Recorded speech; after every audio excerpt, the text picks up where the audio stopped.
Quindi riprendiamo questa serie di video per principianti e oggi cerchiamo di capire in che modo si muove il nostro adorato cavallo. Forse uno dei pezzi un po', diciamo, più complicati nel mondo degli scacchi per cercare di capire come si muove, ma oggi lo andiamo a vedere.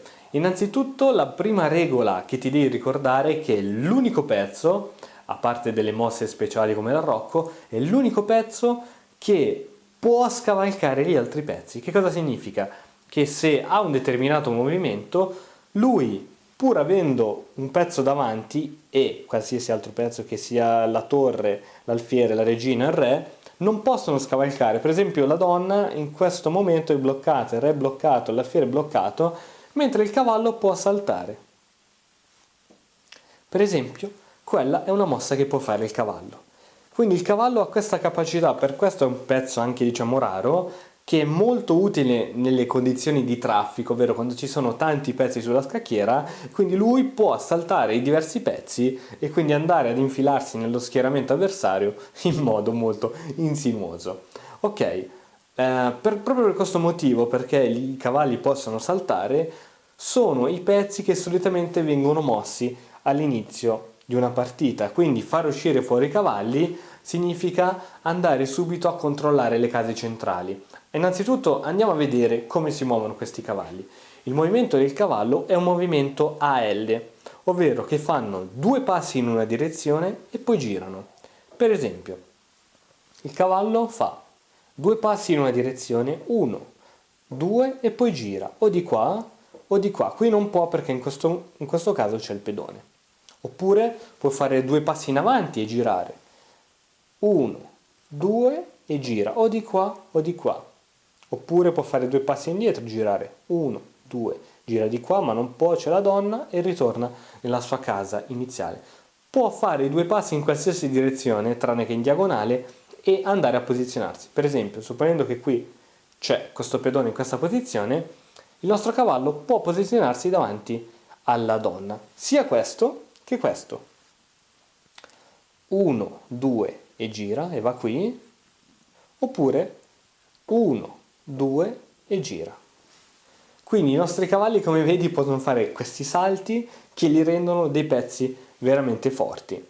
Solitamente in che modo vengono utilizzati all'inizio del gioco degli scacchi?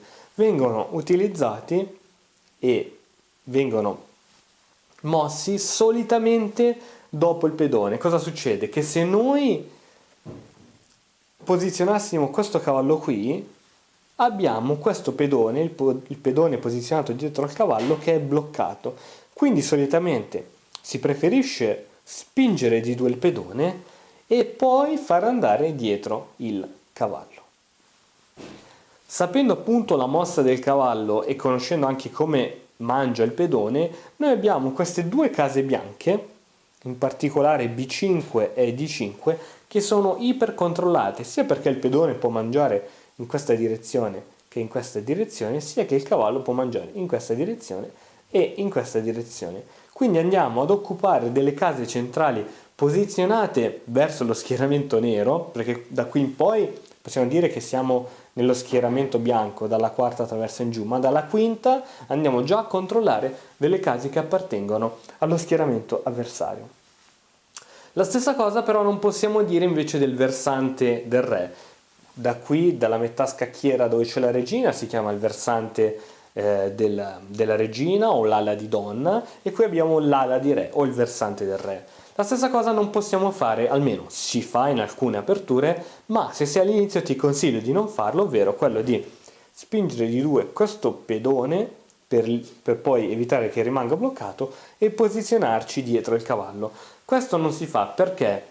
Perché andiamo in questo modo a liberare questa diagonale, che è vero che è protetta dal cavallo, però solitamente è una diagonale molto così da prendere con le pinze. Quindi uno degli errori più commessi anche dai principianti è quello di andare a spingere questi pedoni in maniera casuale dell'ala di re, indebolendo sensibilmente quest'ala, e quindi un avversario con una regina, per esempio in H4, può darci scacco matto, proprio perché questa diagonale è l'unica via di fuga del re e non potendo interporre nessun nostro pezzo davanti siamo in una condizione di scacco matto. Perciò questi pedoni di Lala e di Re, se non è necessario, io ti consiglio di non toccarli, mentre puoi tranquillamente spingere quello lì davanti al Re, perché tanto poi probabilmente farai un arrocco e quindi quel pedone non ti darà alcun fastidio.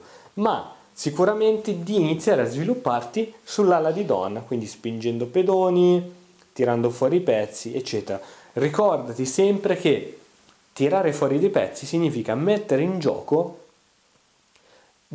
parti del tuo esercito, cioè se tu hai 300 soldati e ne utilizzi solo 100, probabilmente hai meno possibilità di vittoria. La stessa cosa funziona negli scacchi. Se tu, cosa che succede spesso, soprattutto ai principianti, se te, non so, piacciono i pedoni e muovi solo i pedoni e lasci la maggior parte dei pezzi forti nelle retrovie, oppure, come succede spesso, ho notato, nelle donne, senza nulla voler togliere, si affezionano ad un pezzo, per esempio l'alfiere, e muovono un sacco di volte l'alfiere o solo gli alfieri, lasciando i cavalli che magari odiano per questa loro mossa un po' particolare e quindi lasciano i cavalli nelle retrovie. In questo modo i cavalli non prendono parte all'azione e se il nostro avversario utilizzerà tutte le sue armate, quindi alfieri, torri e cavalli, mentre noi qui ce li abbiamo alle case di partenza, avrà sicuramente il sopravvento su di noi. Quindi, prima regola è fare uscire fuori i cavalli, ma soprattutto sviluppare anche gli altri pezzi leggeri. Quali sono i pezzi leggeri? Beh, oltre ai cavalli, gli altri pezzi leggeri sono gli alfieri, poi iniziano ad arrivare i pezzi pesanti che sono torre e regina. Quindi nella prima fase del gioco butta fuori i pedoni, non tutti, soprattutto con questi della di Re, butta fuori i cavalli, ma soprattutto libera gli alfieri, perché più pezzi tu hai in gioco e più puoi controllare le case centrali. Ok, per oggi è tutto, ci vediamo nel prossimo